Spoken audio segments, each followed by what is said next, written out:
पाकिस्तान तहरीक इंसाफ की किश्ती जो है वो भंवर के अंदर फंसती और फंसती और फंसती चली जा रही है। इसकी वजह ये नहीं है कि उनके सेक्रेटरी जनरल ने आज मुस्ताफ़ी होने का फ़ैसला कर लिया है मिस्टर राजा ने, लेकिन उससे बढ़कर मामलात हैं। जिस तरह अलीमा ख़ान साहिबा के दोनों बेटों को गिरफ़्तार किया गया और वो मतलूब तो थे, उनमें से एक बेटा तो मतलूब था 9 मई में पिछले 2 साल से, जिसका नाम है शेर शाह, जबकि शाहरेज़ भी है, उनके ऊपर भी इल्ज़ाम है कि इंडियन अकाउंट के साथ मिलकर जो है, स्टेट का ये इल्ज़ाम है उनके ऊपर, इंडियन अकाउंट्स को जितनी भी एंटी पाकिस्तान मवाद या पैगलाइंस थी वो ये दे रहे थे, जिनका नाम शाहरेज़ है मुबैना तौर पर। शेर शाह जो है उनके ऊपर तो इल्ज़ाम ये है कि 9 मई के उसके अंदर वो बदरजा उतम मौजूद थे और हर जगह वो देखे गए। वो हसान साहब के साथ भी देखे गए, वो फैशन डिज़ाइनर जो है जिनको छोड़ दिया गया है उनके साथ भी देखे गए, अगर हम वो विजुअल्स भी चला सकें 9 मई वाले दिन। लेकिन सवाल ये भी है स्टेट से या हुकूमत से पूछा जाना चाहिए कि 2 साल पुराना मामला, उसके बाद आज 2 साल बाद क्यों इनको गिरफ़्तार किया गया, पहले क्यों नहीं गिरफ़्तार किया गया। तो उसमें एक थ्योरी ये थी कि ये चले गए थे मुल्क से बाहर, कोयटा के ज़रिए बाहर निकल गए थे, लेकिन फिर ये वापस भी आ गए थे और वापस ही काफ़ी अरसे से। तो अब की टाइमिंग क्या है इनको गिरफ़्तार करने की? 2-3 दिन पहले इनको गिरफ़्तार किया गया, बल्कि जुमेरात वाले दिन ही इनको गिरफ़्तार किया गया, जिस दिन हम अपना शो कर रहे थे उस वक्त की बात है ये। तो लग इससे ही रहा है कि रियासत जो है वो इमरान खान की ज़मानत के बाद एक और क्रैकडाउन स्टार्ट किया गया है, ये डिमॉन्स्ट्रेट करने के लिए कि ये जो लड़ाई है इसमें बैलेंस ऑफ पावर कभी भी इमरान खान की तरफ नहीं जाएगा, और ऑब्वियसली पावर की लड़ाई है ये। दूसरी तरफ जो है आज इंसदाद दहशतगर्दी में अदालत ने फैसलाबाद के अंदर जो राना सनाउल्लाह साहब के घर पे हमला हुआ था 9 मई को, उसमें 109 मुलजमान में से 75 को सज़ाएँ सुनाई हैं। उनमें 10 साल कैद की सज़ा पाने वाले जो हमारे सियासी PTI के लोग हैं, उनमें उमर अयूब, शिबली फराज, जरताज गुल, राय हसन नवाज़, अहमद चट्टा, कंवल शाहजेब और पता नहीं कौन कौन से शामिल है, पूरी लिस्ट है एक। तो बुरा टाइम मैंने कहा इस लिहाज चल रहा है। बुरा टाइम इस वजह से भी चल रहा है कि एक डिवीजन नज़र आ रही है सोच की और फैसला साजी की तहरीक इंसाफ में। आज जो मिस्टर राजा ने बयान दिया है कि जी मैं कल जाके मिलूँगा इमरान खान साहब से और कहूँगा कि जी मैं बिला मुआवजा वकालत करूँगा पाकिस्तान तहरीक इंसाफ के कारकुनों की अदालतों के अंदर, लेकिन मैं जो मज़ीद सेक्रेटरी जनरल का उहदा रख नहीं सकता। आज एक ऐसा वाक़या हुआ है, तो ये जो वाक़या जिसको वो हाईलाइट कर रहे हैं, ये वाक़या इटसेल्फ गुमाजी कर रहा है इस बात की कि पार्टी के अंदर इतनी तकसीम है, किसी को समझ नहीं आ रहा फैसला किसने करना है। मामला ये हुआ कि कल अलीमा ख़ान साहिबा जिस मीटिंग में मौजूद थी, तहरीक इंसाफ की मेन मीटिंग, उसमें मिस्टर राजा भी मौजूद थे। उसमें अलीमा साहिबा ने बताया कि इमरान खान का ये फ़ैसला है कि ज़िमनी इंतखाब में तहरीक इंसाफ ने बाइकआउट करना है, लेकिन मिस्टर राजा प्रॉब्ली जो थे वो इससे एग्री नहीं कर रहे थे और वो शायद इस बात पे अड़े हुए थे कि नहीं जी हमें ज़िमनी इंतखाब कॉन्टेस्ट करना चाहिए, जिसके ऊपर उनको काफ़ी शायद बादियुल नज़र में मुबैना तौर पर झाड़ पड़ी अलीमा ख़ान साहिबा से, और झाड़ पड़ने के बाद वो गम गुस्से में आ गए और रिएक्शन में उन्होंने अब ये बात कही। मुझे उम्मीद है कल तक जो है ये मामला, वो कई दफ़ा रेजिग्नेशन दे चुके हैं और कई दफ़ा वापस ले चुके हैं, क्योंकि ऑब्वियसली पाकिस्तान तहरीक इंसाफ का सेक्रेटरी जनरल होना एक जिम्मेदारी है, एक लाइमलाइट है, एक फेम है, एक और बहुत कड़ी जिम्मेदारी भी है, तो इतना ईजी नहीं होता उसे जान छुड़ाना। तो कल तक मुझे लगता है ये मामला वापस हो जाएगा, लेकिन इससे आपको एटलीस्ट ये चल रहा है पता कि तहरीक इंसाफ के अंदर इस वक्त लीडरशिप का बहरान है। लीडर कौन है, कौन नहीं है, किसका फैसला चलना है, किसका नहीं चलना। आपस में वो कैंडिडेट खड़े भी कर रहे हैं। वो मैं उनका बयान सुन रहा था, पाकिस्तान तहरीक इंसाफ के एक भाई साहब बयान दे रहे थे, हमारे मरकज़ी तर्जुमान है PTI के शेख वकास अकरम, वो कह रहे हैं अपने कैंडिडेट को सुन्नी था कौंसल की टिकट्स पे आपने लड़ना है इलेक्शन। उधर से अलीमा साहिबा कह रही हैं कि इमरान खान ने कहा इलेक्शन लड़ना ही नहीं है। ये सारी सिचुएशन के अंदर टाइड जो है वो अगेंस्ट जा रही है ऑब्वियसली तहरीक इंसाफ के। इमरान खान तारीख में ज़िंदा रहने के लिए कोई डील नहीं कर रहे, लेकिन ज़िंदा तो तारीख में शायद वो रह जाएँ, वन वे और दी अदर। वो भी फिर तारीख डिसाइड करेगी कि अच्छाई के पहलू में या बुराई के पहलू में या क्या निकालें, लेकिन उनकी फिज़िकल एंटिटी के तौर पे उनकी शख्सियत जो है वो इस पार्टी और इस पार्टी की क़यादत जो बाहर है, और इमरान साहब की अपनी जो एक उन्होंने स्ट्रेटजी बनाई हुई है, उस हिसाब से वो ना बाहर निकलते नज़र आ रहे हैं, ना पार्टी कुछ करती नज़र आ रही है। जस्टिस अतर मिनुल्लाह साहब डिफेंस ह्यूमन राइट्स की तकरीब में खिताब कर रहे थे। वो कह रहे थे कुछ साल से ह्यूमन राइट्स जो है उनकी वायलेशन बड़ी हो रही है। मैं ज़रा आपको सुनवा दूँ, उसके बाद मैं बताता हूँ कि पाकिस्तान का असल मसला क्या है। सुनवाएं ज़रा अतर मिनुल्लाह साहब क्या फरमा रहे हैं। Judge of the Supreme Court is responsible personally and severally for every violation of fundamental rights that takes place in Pakistan. I felt it's my responsibility as a judge, and I felt responsible. So in 2023, I wrote a letter as a sitting judge to the then Chief Justice that the most important matter in this country is the violation of fundamental rights. There is no rule of law, if there is no independence of judiciary, if there is no constitution, and if there is no democracy, I'm afraid our destiny, we will not be fair to our coming generation. We owe it to them, and we owe it to the youth. Everyone has to wake up. They can't just pretend. This pretense has damaged this society. But if the state is perceived to be involved or gets involved, there's nothing that the courts can do. There's nothing that, because it's the duty of the state to investigate, to make people accountable. इसका जवाब तो देगी government, क्योंकि वो बता रहे हैं कि जनाब पाकिस्तान में फंडामेंटल ह्यूमन राइट्स ही नहीं है, कॉन्स्टिट्यूशन भी नहीं है, कोई पार्लियामेंट भी नहीं है, और अगर स्टेट जो है वो कुछ भी ना करे तो हम क्या कर सकते हैं। वैसे तो मैं अतर मिल्ला साहब बड़े रिस्पेक्टेबल जज है, लेकिन ऐसे मौके पर अगर कोई जजेस जो है किसी मुल्क के भी इतने बेबस हो जाए उनको रिज़ाइन कर देना चाहिए। ऑब्वियसली ज़िंदगी मौत का मामला उनके हाथ में होता है। मैं अतर मिल्ला साहब की बात नहीं कर रहा इन पर्टिकुलर, लेकिन अगर ऐसे हालात किसी मुल्क में हो, अगर मैं होता है इस जज, मैं तो रिज़ाइन कर देता अगर मैं इतने मजबूर हो जाऊँ कि मैं इंसाफ फराहम करने में नाकाम हो जाऊँ। मेरे साथ डॉक्टर तारिक फजल चौधरी साहब, अहमद अवैस साहब, फिजुल न्याई साहब मौजूद हैं। अहमद अवैस साहब, ह्यूमन राइट्स की वर्स्ट सिचुएशन हमने देखी है 2018-17 से ऑनवर्ड्स। एक्चुअली ये कोई आज एक दो दिनों की बात नहीं है, लेकिन आपकी पार्टी में आज जिस तरह का भूचाल आया हुआ है, जिस तरह सेक्रेटरी रिज़ाइन कर रहे हैं, अलीमा साहिबा कुछ और बता रही हैं, पार्टी कुछ और कर रही है, आपको लगता है ना द टाइम हैज़ इमर्ज कि इमरान खान साहब को कुछ सोचना चाहिए कि तारीख में ज़िंदा तो रह पाएंगे लेकिन अपनी पार्टी के लिए काबिल नहीं रह पाएंगे और पार्टी उनके बगैर किसी काबिल नहीं रह पाएगी, कुछ करना चाहिए उनको। Would you not suggest him? जी हाँ, बिस्मिल्लाह। देखिए, पार्टी में इस किस्म के भूचाल जो है ये पहला मौका नहीं है। ये सियासी भूचाल जो हैं ये जब परवेज़ मुशर्रफ आया था तो उस वक्त भी नून लीग में भूचाल आ गया था। उससे पहले जब ज़ियाउल हक आया था तो उस वक्त भी पीपल पार्टी में भूचाल आया था। तो इससे पहले आप पीछे चले जाएं, जब अयूब खान आया था तो उस वक्त भी सारे सियासतदानों को किसी को एबडो और किसी को कुछ लगा के उन्होंने वो उनको सर ये बाकी पार्टीज के ना औलादें मौजूद थी उसको कंसोलिडेट करने के लिए, आपकी तो वो मसला भी नहीं ना वैसा। वो मरियम नवाज ने अपने बाप को अपहोल्ड किया। कोई ऐसे मसले की बात नहीं है जी। ये कहते हैं ना वो हमेशा उलझती रही है। ये जो है जो जब सियासत जो है जब आ जाती है एक आर्बिट्री हैंड के अंदर आ जाती है, डेस्पोटिज्म के पास सियासत चली जाएगी तो फिर वो फिर डेमोक्रेसी के साथ और ह्यूमन राइट्स के साथ उलझती रहेगी और उलझती रही है। और ना उनकी रीत नहीं है ना अपनी जीत रही। वो जिस तरह फैज़ ने भी कहा था, बात यह है, मैं आपको बताऊं कि सवाल यह है कि ये क्रिटिकल स्टेज जिससे हम इस वक्त गुजर रहे हैं, ये पीरियडिकली पाकिस्तान इसे दो चार होता रहा है, ये बढ़ गई। अभी आपने जज साहब का सुना, आपने कमेंट सुने हैं? जी। ये तंग आमद बजांग आमद वाली बात है कि हालात इस कदर आगे निकल गए हैं कि उनको ये स्टेप भी ये बात करनी चाहिए किसी एक को, तो जो है उनको बोलना पड़ा कि ये फंडामेंटल राइट्स की वॉल्यूशन इतनी ग्लेरिंग और इतनी ओपन हो रही हैं और ये जो है उसमें तो सर जजेस तो फिर बड़ी बेबस है इस मुल्क में, मैंने हिसाब लगाया कि अगर जी जजेस तो बहुत बेबस हैं। आम आदमी का क्या हाल हो अगर जजेस इतने बेबस है, अगर उनके ठीक कह रहे हैं आप, फेस वैल्यू आप ठीक कह रहे हैं, जजेस बेबस हैं। लेकिन मैं आपको यर्स करने लगा कि जो आपने कभी अगर कंटेंट्स ओथ के जो है ना सर, एक प्राइम मिनिस्टर के और एक जज के ओथ के या चीफ जस्टिस के ओथ के जो कंटेंट्स उनको देखें तो दोनों में एक सेंटेंस कॉमन है और वो सेंटेंस ये है कि I will preserve, protect and defend the constitution of Pakistan. ये चीफ मिनिस्टर भी कहता है, चीफ जस्टिस भी कहता है और ये फेडरल मिनिस्टर भी कहते हैं।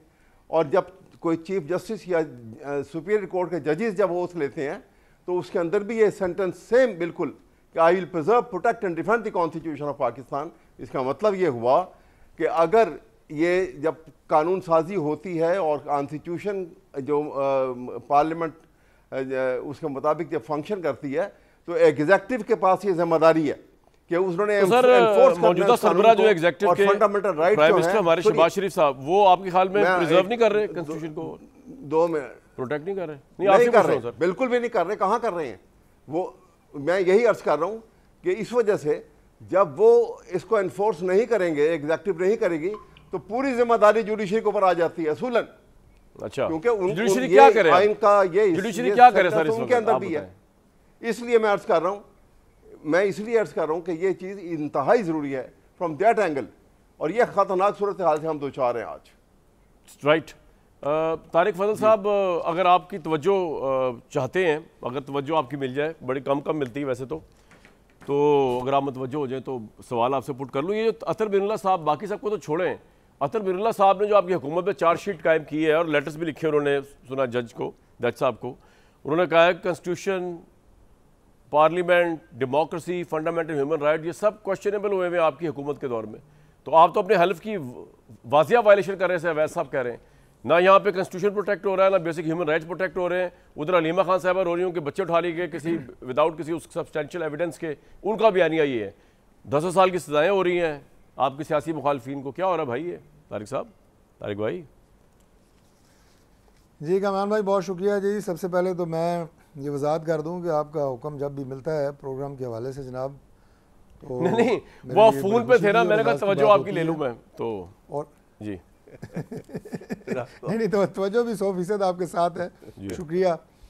देखिए बात यह है कि पाकिस्तान में अनफॉर्चुनेटली ये जब भी हम किसी प्रोग्राम में होते हैं ना, पाकिस्तान तहरीक इंसाफ कहते हैं जी हमारे साथ ये हो रहा है, हम कहते हैं जी हमारे साथ ये 3 दफ़ा हो चुका है,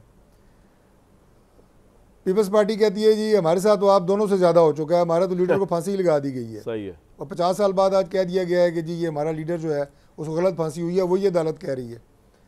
मकसद ये है कि ये बातें रुकनी चाहिए, इससे आगे का सफ़र तय करना चाहिए।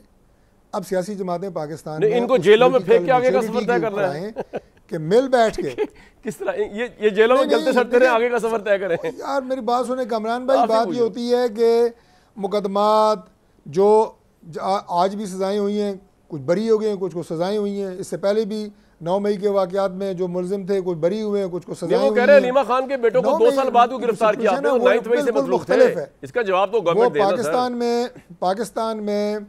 पाकिस्तान में ऐसा पहली दफ़ा हुआ है कि रियासती इदारों पे इस तरह चढ़ाई की गई। ये 2 साल क्यों लगे हुकूमत को पकड़ने में दोनों को भाई? तोड़ फोड़ की गई हो। अब नहीं, मैं उन दोनों के हवाले से बड़ी खुल के वजाहत आ चुकी है कि एक की तो फुटेज जो है वो आ रही है कि वो मौके पे मौजूद थे, दूसरों को अगर गिरफ्तार किया गया तो प्रोसिक्यूशन साबित करेगा कि कोई इल्जाम अगर है, जिसकी फुटेज है उसको 2 साल बाद को गिरफ्तार किया होगा तो बरी हो जाएगा। मैं सिर्फ ये अर्ज कर रहा हूँ जी, देखें जी मुझे तो ये नहीं पता वो 2 साल से इधर है, बीच में मीडिया के जरिए ये पता चल रहा था कि वो मुल्क से बाहर था। अच्छा, मुल्क से बाहर था, वो मुल्क से उसको वापस आए काफी अर्सा हो गया। आप मुझसे पूछ लेते गिरफ्तार होता तो वो तो अवैध साहब जो हैं वो खुद माशाल्लाह बहुत सीनियर कानूनदान है, 10-10 साल बाद भी लोग गिरफ्तार हो जाते हैं। ये ऐसी बात जो है इसका कोई वो मंतक नहीं है कि जी 2 साल बाद क्यों गिरफ्तार हुआ, 10-10 साल बाद भी लोग गिरफ्तार हो जाते हैं जो मतलूब होते हैं कुछ मुकदमात में। मैं ये कह रहा हूँ कि ये लिस्टें रोज़ाना की बुनियाद के ऊपर हर टॉक शो में पढ़ने की बजाय कि आपकी जमात के साथ ये, हमारे साथ ये, उधर ये, फलाना ये, जी। अब सियासी जमातों को बैठ के कोई बातचीत करनी चाहिए, डायलॉग करनी चाहिए।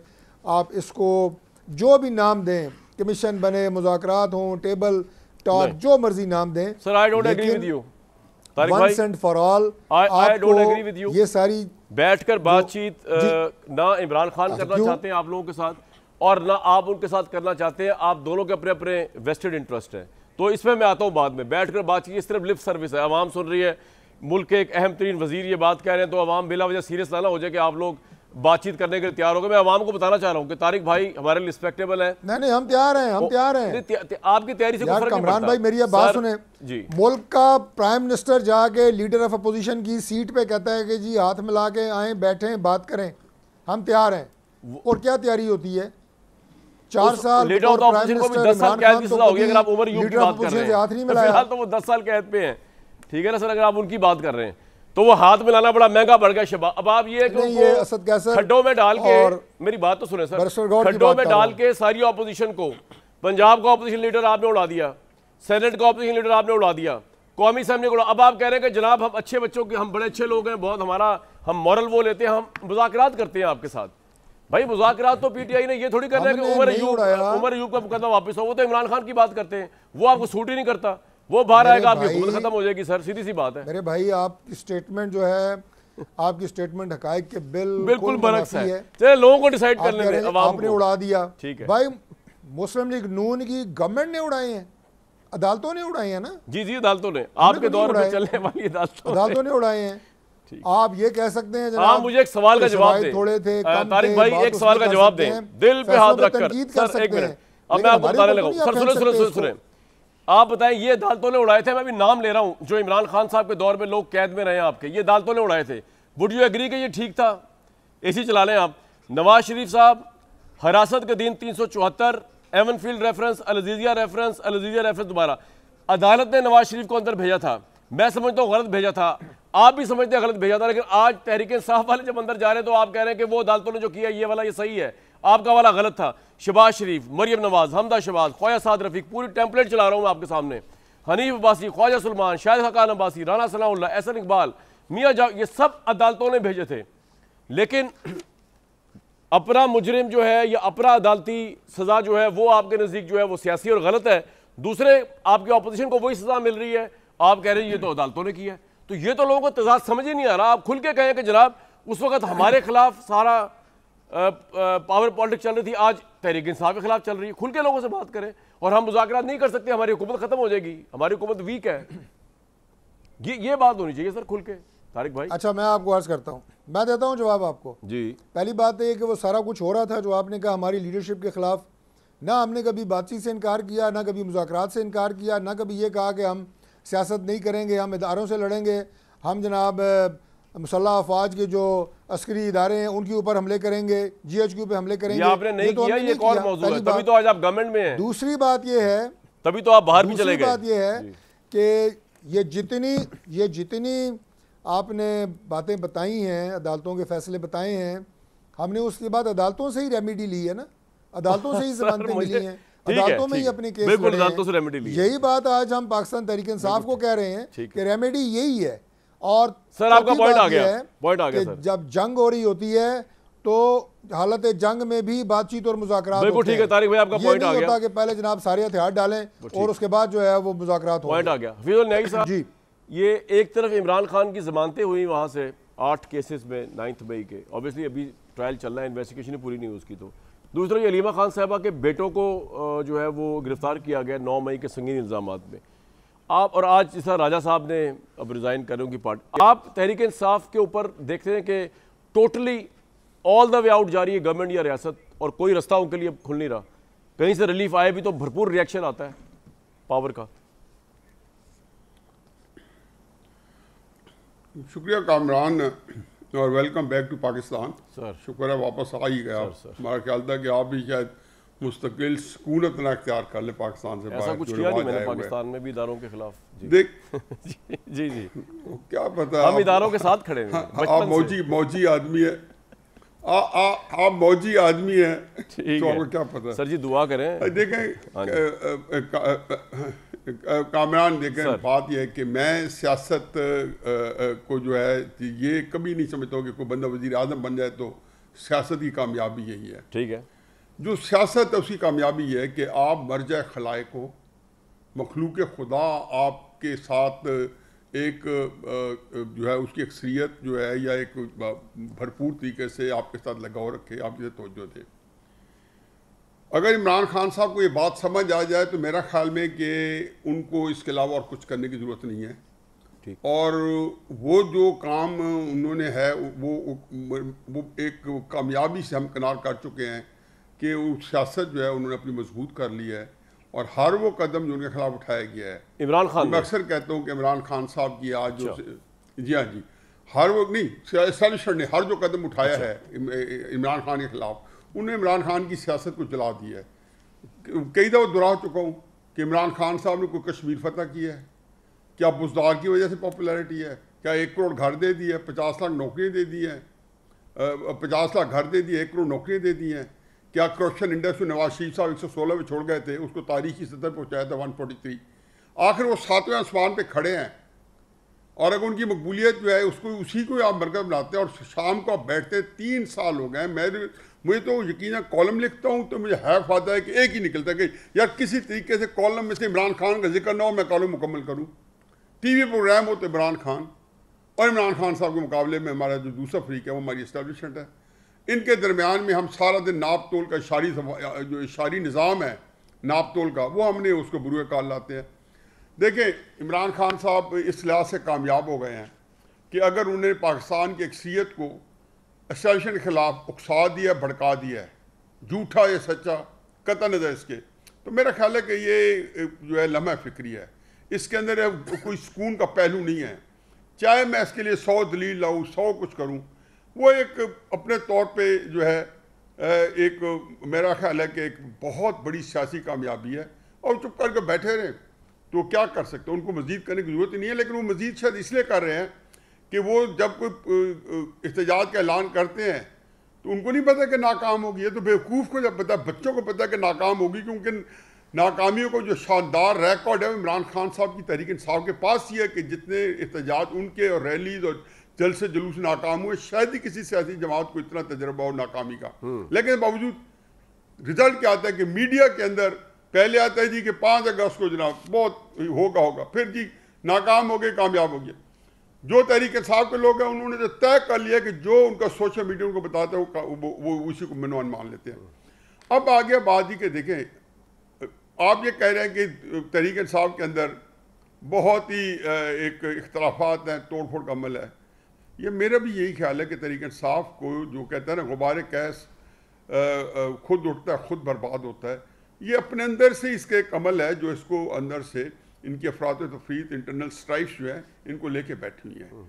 लेकिन क्राइसिस ये है कि ये बैठने के बावजूद क्या आम आदमी जो कि जिसने अपने आप को डायरेक्ट कर लिया इमरान खान के खिलाफ, उसको क्या फ़र्क पड़ता है कि अली अमीन गंडापुर या सलमान राजा या ये मैं आपसे एग्री करता हूं, उसे तो फर्क नहीं पड़ता, पड़े रहे, वो डायरेक्ट लिंक में है उनका। और उन्होंने सोशल मीडिया को वो जो फीड करते हैं। लेकिन जो एक बात हुई है और वो पता नहीं कितनी एक आसूदगी की बात होगी कि हकीकत यह है कि इस वक्त वो अलीमा खान जिसको तहरीक इंसाफ के मीटिंग में बैठने की कोई गुंजाइश नहीं थी और नहीं बैठने देते थे, एक दफ़ा पहले वो नजर आई, अब वो बैठ गई। तो उसकी वजह यह है कि अब अलीमा खान ने के पास तहरीक इंसाफ का पूरा कंट्रोल चला गया। क्या इमरान खान ने दिया? नहीं दिया। अगेन हमारी एस्टेब्लिशमेंट के जो कारनामे हैं उसी का खा रहे हैं। मुझे अफसोस होता है कि हमारे हुकूमती जो है इतने बड़े बड़े जो तारिक फजल चौधरी साहब जैसे, इनसे ये सारे बड़े जीरक लोग हैं। क्या पड़ी है इनको कि अब उन लोगों का कुछ आगे दिफा करें जिनकी वजह से इनकी सियासत जो है ना हाईलाइट होती जा रही है। भले से जो कुछ है सारा कुछ है। अब ये नहीं है कि जो रहा है मलिक साहब, लेकिन जो काम ये करते ही नहीं है। आप बताएं कि आप यहाँ पे इनके पास वजीर दाखिला हैं, क्या कभी किसी ने कहा है कि ये वजीर दाखिला शहबाज शरीफ के नीचे काम कर रहे हैं? यहाँ पे किसी को पता है कि पावर सेंटर किधर है, कमांड पोस्ट कहाँ पे है, कहाँ से जो है जो खुद तो कह रहे हैं कि ये हाइब्रिड सिस्टम है। क्या ये आइन के अंदर गुंजाइश है? आप पूछें जी कौन सी आइन की खिलाफवर्जी हुई है? भाई ये तो जब ख्वाजा आसफ साहब जैसे जैयत देते हैं, जीरक सियासतदान कह रहे हैं कि हम हाइब्रिड सिस्टम चला रहे हैं, तो ये कोई फख्र की बात नहीं है। पाकिस्तान के अंदर जो इस वक्त पोलिटिकल सियासी क्योस है, मुझे उससे खौफ आता है, डर लगता है। ये चीज़ें जो है जिसका कोई ये नहीं पता कि ये जाके किस जगह पे जाके इन सारी चीज़ों ने अपने अंजाम में पहुंच रहे हैं। क्या ये वो सिस्टम है कि जिसके ऊपर अब ये आपने दो बड़ी अहम बातें की हैं। आपने एक तो कहा कि जी पार्टी का कंट्रोल अलीमा खान के पास चला गया और इमरान खान के साथ लोगों ने डायरेक्ट लिंक कायम कर लिया है, तो फ़र्क नहीं पड़ता कौन सा राजा आए कौन सा महाराजा जाए, it doesn't make any difference. और इमरान खान जो है वो हुकूमती और रियासती हर इकदाम पे पॉपुलर होता जा रहा है। दूसरा आपने कहा कि हुकूमत जो है उनका दिफा यानी इस्टेब्लिशमेंट का दिफा कर रही है, ऐसा दिफा जिससे इनकी अपनी साख्त, हालांकि मैं समझता हूँ हुकूमत में से अगर इस्टेब्लिशमेंट की बैक निकाल दी जाए तो हुकूमत ही नहीं बेसिकली।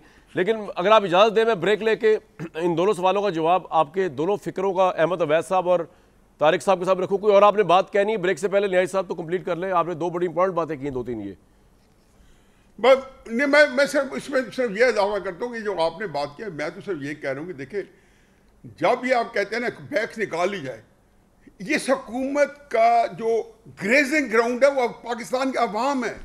तारिक चौधरी को कुछ नहीं पता कि कोई कोर कमांडेंट सपोर्ट करता ही नहीं करता, भले से इलेक्शन के दिन इनको जरूरत पड़ जाए और इनको किसी RTS के ऊपर या फॉर्म 47 के ऊपर इनको असेंबली में पहुंचा दिया जाए।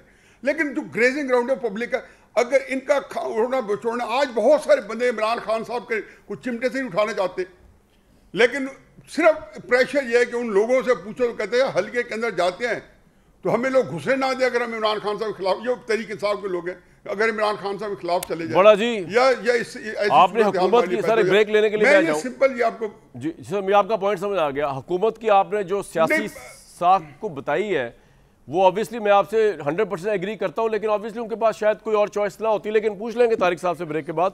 और अवैध साहब जरूर बताएंगे कि क्या इतना कुछ कंट्रोल और डायरेक्ट लिंक होने के बाद भी इमरान खान के पास अब क्या बचा है आगे करने के लिए? तहरीक तो कोई कामयाब हो नहीं रही, तो रेस्ट एश्योर्ड कि he will spend rest of his life in jail and that's it. एक ब्रेक लेंगे जी। बात हो रही थी कि जी इमरान खान के बगैर पिछले 3 साल में ऐसा आप कह रहे थे कोई शोज, बात सही है, क्योंकि इस वक्त सबसे बड़ी हैपनिंग ये है कि ये जो जंग है, ये जंग इस्टेब्लिशमेंट वर्सेस इमरान खान, इसका क्लाइमेक्स हमारे सामने अभी तक नहीं आया। इसका जब क्लाइमेक्स आ जाएगा तो मामला शायद तब ख़त्म ही हो जाए, हम डिस्कस ही ना करें।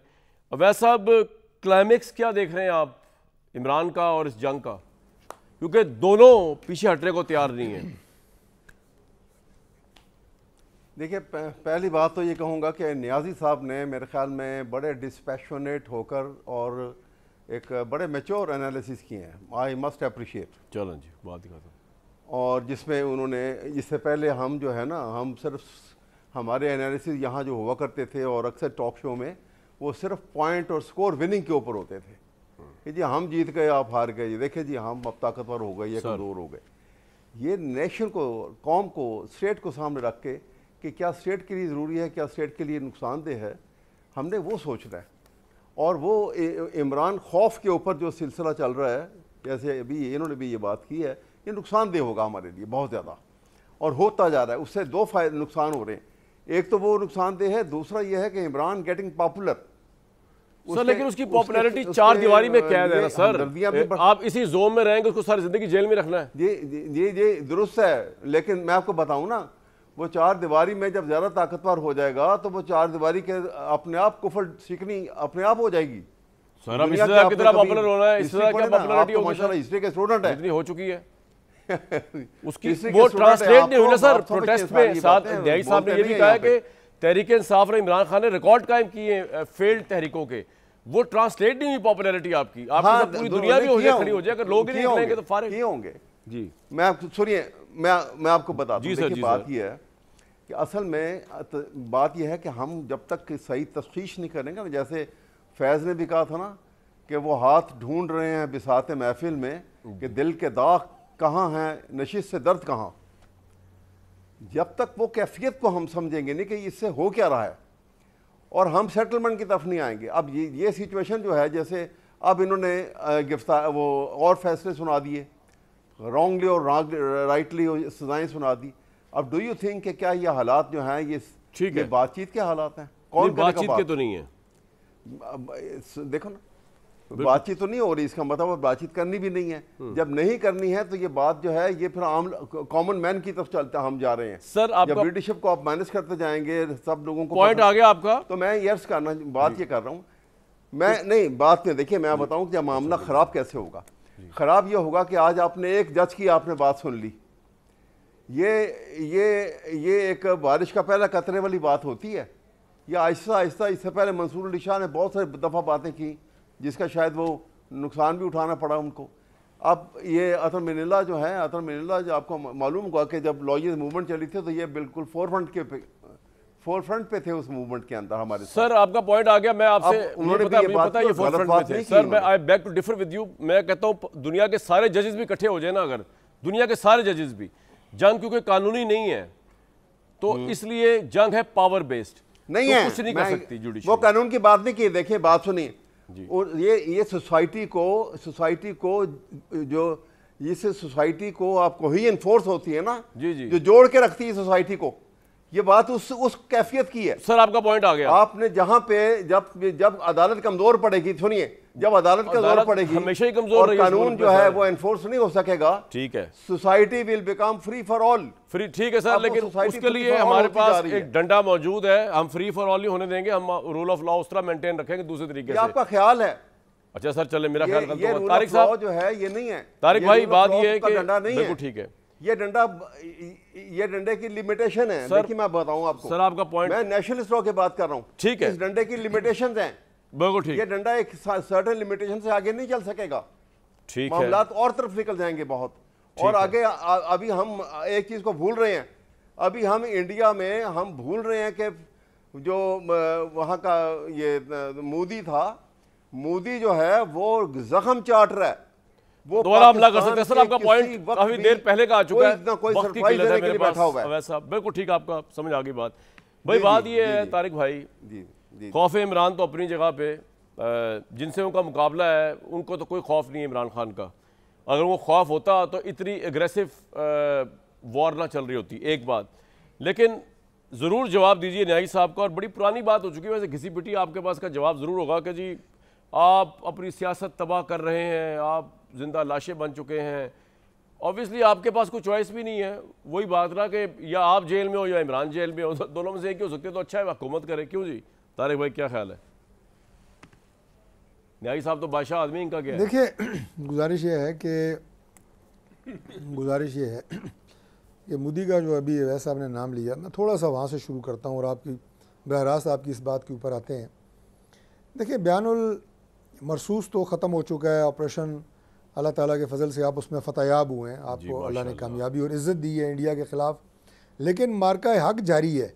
ये मोदी जो ज़ख्म चाट रहा है ना, इंडिया में जो बयानात आ रहे हैं उस हवाले से किसी वक्त भी इंडिया की तरफ से कोई एग्रेशन हो सकती है, और हमारी अफवाज तो उसके लिए मुकम्मल तौर पर और फ़ज़ाइया समेत, नेवी समेत तैयार है। लेकिन कौम जो है उसके अंदर भी वादत की और यूनिटी की ज़रूरत है, और वो हमें रखनी है। ऐसे तो नहीं होगी, उसके लिए बात कर रहा हूँ, मुज़ाकरात होने चाहिए, बातचीत होनी चाहिए।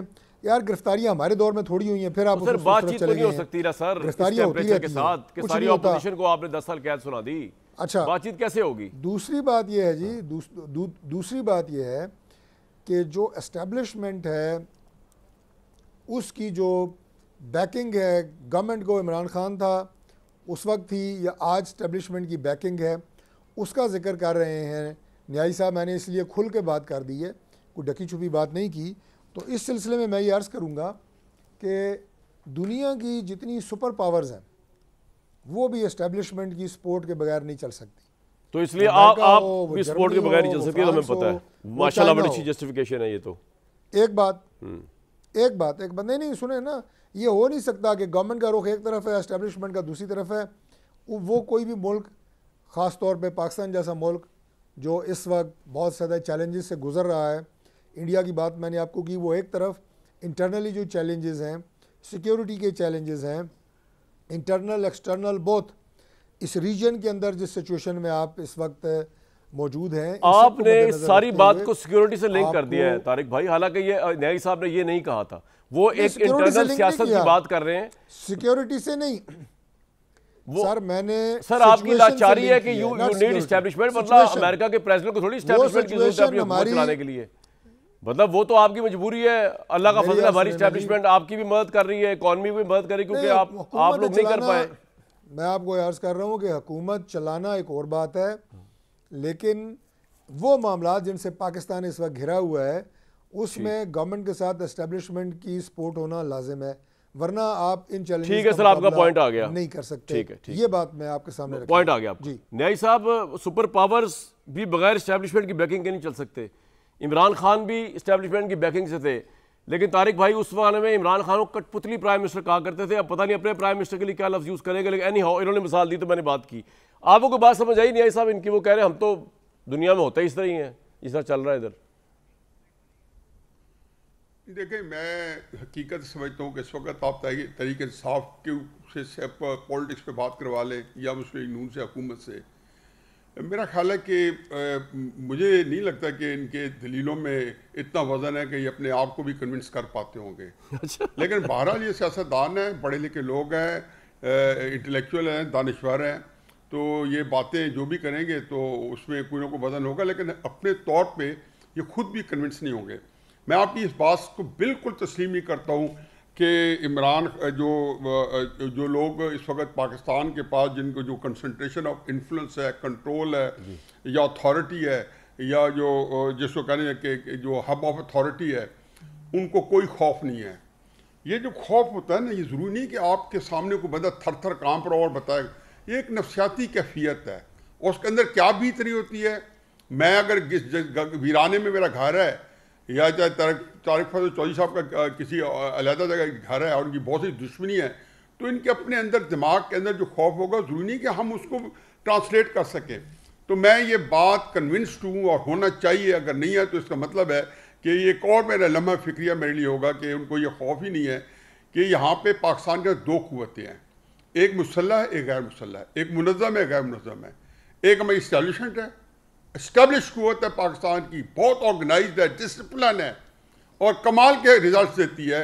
इंडिया के खिलाफ भी रिजल्ट देती है। सर मुझे एक बात बताएं, जिस गैर मुनज़्ज़म अवामी कुव्वत की आप बात कर रहे हैं न्याई साहब, इसने कब अपना जलवा दिखाया है इवन इस्टेब्लिशमेंट के मुकाबले में कि इस्टेब्लिशमेंट ने मार्शल लॉ लगाए तो उन्होंने आके उनका मार्शल लॉ लपेट दिया हो? मैं सवाल पूछ रहा हूं कामरान, मैं कामरान, मैं और आप जो है ना, मैं और आप जो है, हमें सहूलत ये है कि हमने ये हमारा ये हमारी पुडिंग ही नहीं है। ये तारिक फजल चौधरी साहब जो है ना, वो शायद इसको थोड़ा सा उसका जो है मेरा तो सवाल है आपसे, अहमद वैसा भी नहीं करेंगे। वो एक प्रोफेसर, मैं ये इधर ही आ रहा हूँ कि इसका मतलब ये नहीं कि गैर, पहली बात तो ये कि गैर मुनज़्ज़म ताकत जो है, मैं आपको छोटी सी मिसाल देता हूँ। मैंने आपके साथ बैठ के प्रोग्राम किए थे और बड़ा लाहौर के अंदर एक अजीबो गरीब मंजर था। पिछले साल जो है पंजाब कॉलेज के अंदर जो है एक वाक़या हुआ जो झूठा साबित हुआ। आपको पता है कि 3 दिन उसने पूरा पंजाब को और लाहौर को पैरालाइज करके रख दिया। और उसमें वो वाक़या, उस वाक़े के होने के बाद एक गार्ड ने एक लड़की को रेप किया जो झूठा था, जो बिल्कुल कॉन्कॉक्टेड था, जो बाद में झूठ साबित हुआ और प्ले अप किया। लेकिन 3 दिन 4 दिन तक समझ नहीं आती ये ऊँट किस करोड़ बैठेगा। पंजाब यूनिवर्सिटी नहीं निकली, गवर्नमेंट का कोई कॉलेज नहीं निकला। अब चश्मे तस्वर में ये जहन में रखें कि ये वाक़या पंजाब यूनिवर्सिटी में होता है। हमारे यहाँ कई बीमार जहन होते हैं, सिख जहन होते हैं और वो समझते हैं कि वो ये वाक़या एक होता है लाखों में एक, वो एक वाक़या सच्चा निकल आता है।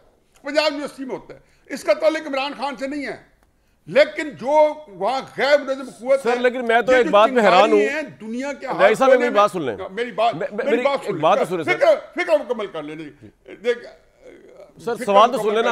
एक लड़की की इज्जत पर हमला हुआ, पूरा लाहौर बाहर निकल आया। यहाँ पर जो लीडर सबसे ज्यादा पॉपुलर है इमरान खान, उसकी पूरी सियासत पर, उसकी कैद पर, उसकी इज्जत पर हमला हो रहा है। नॉट इन दैट सेंस, मतलब एक उसको वो अब वो कह रहे हैं बेगुनाह रखा गया, ये भी इज्जत पे हमला ही होता है ना। तो 1000 बंदा बाहर निकल रहा। मैं देखना चाहता हूँ ना कब निकलेंगे। मैं आपको हम एक यार, मैं तो बात ही नहीं कर रहा हूँ, मैं और आप एक ही बात कर रहे हैं। मैं कह रहा हूँ कि हसीना वाजिद के खिलाफ जो बंदे निकले हैं वो क्या खालदा वो निकले वहां पर, यहाँ नहीं निकले ना सर। ये तारिक साहब इसलिए चौड़े होके बैठ सकते हैं ना कि नहीं निकले ना। अगर आप कह रहे हैं कि इलेक्शन जाली, उसके खिलाफ लोग नहीं निकले बाहर। सर यार मुझे बात करने दे। मैं कहता हूँ आप फिर उधर फंसे हुए दिमाग। मैं कहता हूँ इससे निकल आए। मैं तो कहता हूँ वही वाकया हुआ पंजाब यूनिवर्सिटी के अंदर, और पंजाब यूनिवर्सिटी निकल आती है। यहाँ पे जितने जो स्टूडेंट्स हैं, जितने हैं, वहाँ पे तहरीक इंसाफ होगी, इस्लामी तलब होगी, नेशनलिस्ट होंगे, वहाँ पे मजहबी तंजीमें होगी जिनके अंदर जीरो हमदर्दी गवर्नमेंट की। लेकिन होगा क्या कि उनको कुछ नहीं चाहिए, उनको इमरान खान को नहीं लाना, लेकिन मुल्क का निजाम जो होगा वो बिल्कुल पैरालाइज हो जाएगा। मैं आपका पॉइंट कुछ समझ पाया हूँ, कुछ समझाने की कोशिश करता हूँ। एक सर काफी लंबी बात होगी, कुछ समझाने की कोशिश करता हूँ। क्या समझा मैंने आपको, आपसे, और क्या मैं समझाऊँ इसको, एक ब्रेक के बाद समझाता हूँ जी। न्याई साहब ने जो यूनिवर्सिटियों की, बांग्लादेश की, श्रीलंका की, मैं पीछे जाऊंगा फ्रेंच रेवोल्यूशन की, वॉर ऑफ इंडिपेंडेंस अमेरिका की, इन सब की मिसालें मैं दे सकता हूं। भाई ये तो एक फैक्चुअल बात है, जब अगर लोग बाहर निकलते हैं तो पूरी कंट्री हिल जाती है। यूएसएसआर टूट गया। लेकिन प्रॉब्लम ये है कि आप दिखाएं तो सही, पाकिस्तान की अवाम कभी किसी मार्शल लॉ के खिलाफ भी कभी निकली और ओवरथ्रो किया उसको, कभी दिखाएं तो सही। एक जाली तहरीक थी वो अदलिया वाली, उसको आप साइड पे कर दें। एक ऐसी मिसाल देके बताएं तो पता चले कि यार इस पॉपुलैरिटी का इमरान खान को फ़ायदा है, और फ़ायदा है तो उस बेस पे वो प्रेशर डाल के बाहर निकल सकता है। वो 100% पॉपुलैरिटी के बाद भी और कोई निकल नहीं रहा, आप इंतजार करते रहे कब वाकयात होंगे कोई ऐसे, तो देखेंगे फिर हम रिपोर्ट करेंगे उसके हिसाब से। कल तक इजाज़त।